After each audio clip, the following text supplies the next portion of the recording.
English has a lot of words, hundreds of them. English has more legitimately recognized words than most other languages, mainly because English is most other European languages, all in the one language. But I have decided, and I am the decision maker on these things, that it still doesn't have enough. And speaking of not enough, maybe you were just thinking that you don't speak enough French, German, Italian, or Spanish. And maybe you would like to get better at them. Maybe even more than one of them. Really? Do you have to show off? There is a link in the description that gives you access to advanced courses in all 4 of those languages, but not just one of the 4.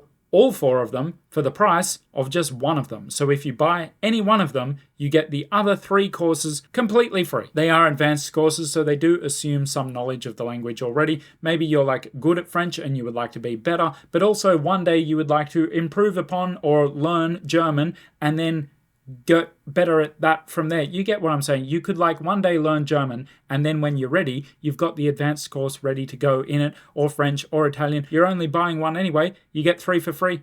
If you're interested in that deal, the link is in the description. That's all I'm going to say. Shana chicos, since starting down the language learning road, I've started to think of words that English lacks, but I don't mean in the like, look how cool I am with my almond latte and my sandals and my Faroese grammar tucked into my tweed jacket. You know the sort of people I mean. You know, they've borrowed mythos from the library, but they've never actually read it. They just carry it around a lot. And now they think they're David Crystal, and they're like, you know, the English word for beverage isn't actually very descriptive. The Darawal people have a much better word for it. Okay, first of all, Lionel, you live in Clavelli. You're not fooling anyone. You don't speak Darawal. Just shut up. Languages are very expressive. They have lots of words that English doesn't have and could do with.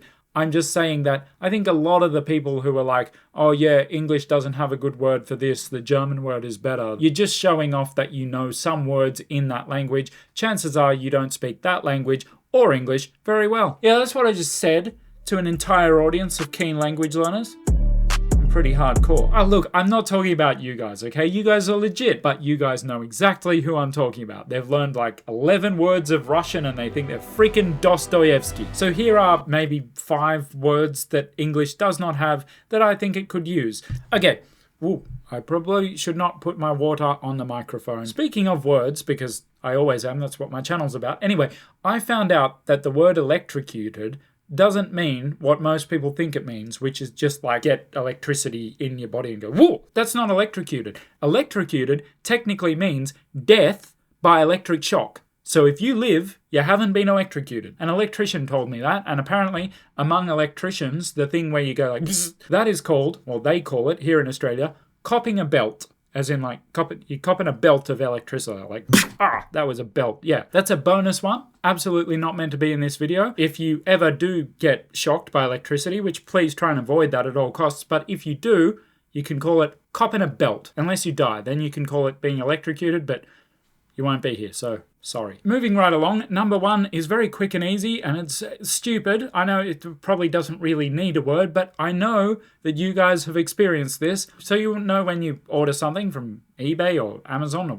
B&H Photo Video, wherever the hell you order stuff from, I don't care, and you're like super excited for the package to arrive, right? You're keen. If it's delayed, you're upset, you want that package to arrive. But you do all this knowing full well that you can't utilize whatever it is that you've bought until after it arrives. Like no matter when it's going to arrive, you know that it's after that you can actually use it. So it's literally pointless to like be awaiting its arrival. A couple of months ago, I ordered a new camera, the camera you're watching this video on. And I was like itching for it to arrive, right? I was like, yeah, new camera is so good. But when I ordered the camera, I hadn't actually decided what lens I was going to get for it, so I didn't order a lens at the same time. So I knew full well that when the camera arrived, all I would be able to do is look at it.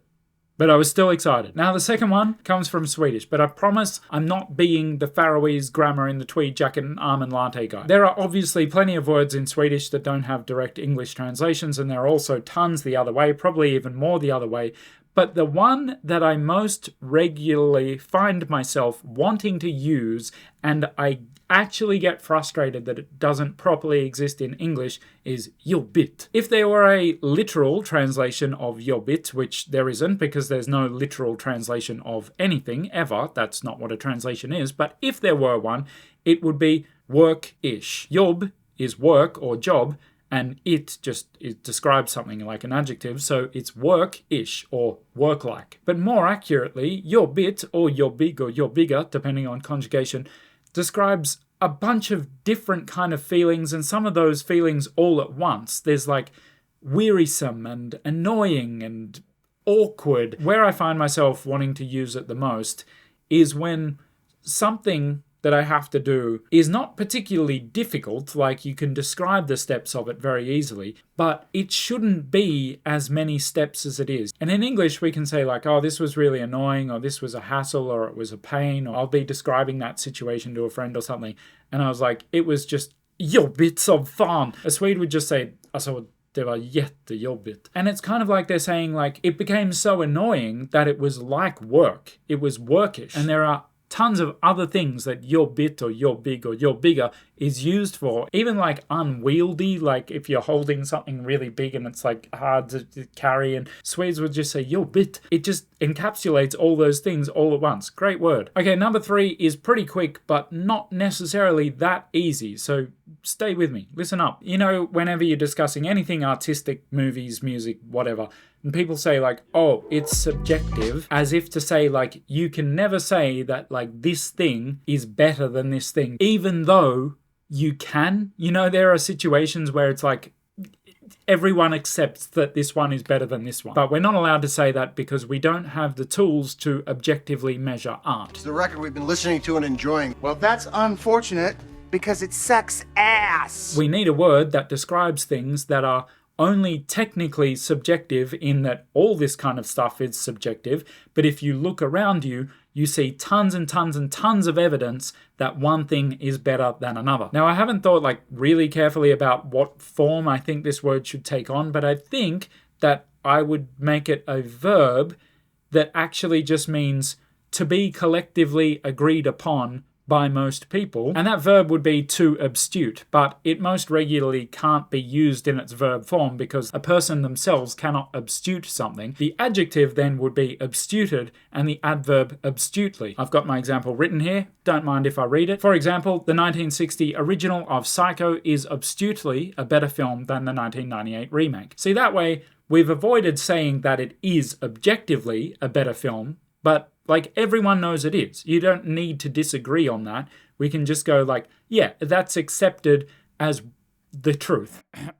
So it's midnight and I'm almost done editing this video, and I thought I'd better just check that abstute doesn't already have some other meaning in another context. I'm sure it didn't last time I checked, but that was like 6 years ago. Well, seemingly it now does have another meaning, even if it's not very widely recognized. A lot of results are actually just misspellings of obtuse, which is obviously totally different, but the combination of letters that makes abstute is a genuine match for some things, so it doesn't really matter. All good, we can find a new word to label the concept with. Back to the video. Okay, so this fourth one will definitely have happened to some people, but probably not to everyone. It happened to me about 10 months ago, and it feels very strange and very specific. It's got a specific feeling associated with it, and that's why I think it needs a word. Okay, so it's my second day in the USA, and we're on an all-day foot tour, basically, of San Francisco, and somewhere on that all-day tour of a very big city, I dropped my lip balm. I did at least get to use it once, which was good, because anyone who's been to the Golden Gate Bridge knows that it's freaking windy there, right? So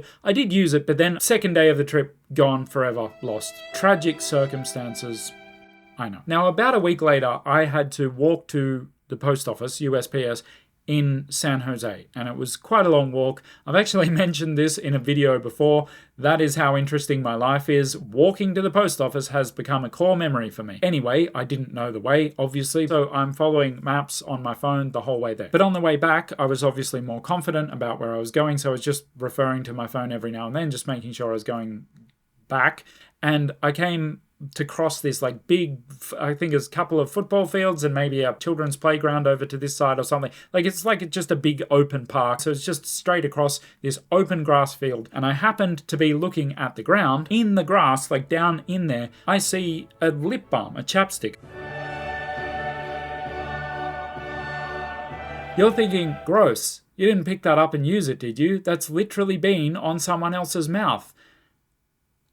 But I had to at least see it, right? Because you've got to understand, everything in the USA looks different. Even things that are the same. So like the McDonald's branding is slightly different. Coke cans look a bit different. Australian coffee is different. And by that I mean it's vastly superior. All the products in basically every shop, just that little bit different if we even have them at all. And anything with a sun protection factor is definitely going to be different, because that stuff that you guys call sunscreen, we wear that like under our clothes. You put anything that Americans call sunscreen on in Australia and you go outside, you've got about 12 seconds to live. Our lip balm is like Chernobyl grade. It's serious shit. And I'm looking at this lip balm in freaking California on the ground going, that's an Australian lip balm. We have that one. So I'm wondering, is it option A, which would be weird, which is that the two products are identical across the two countries, or B, which would be even weirder, an Australian has dropped this here.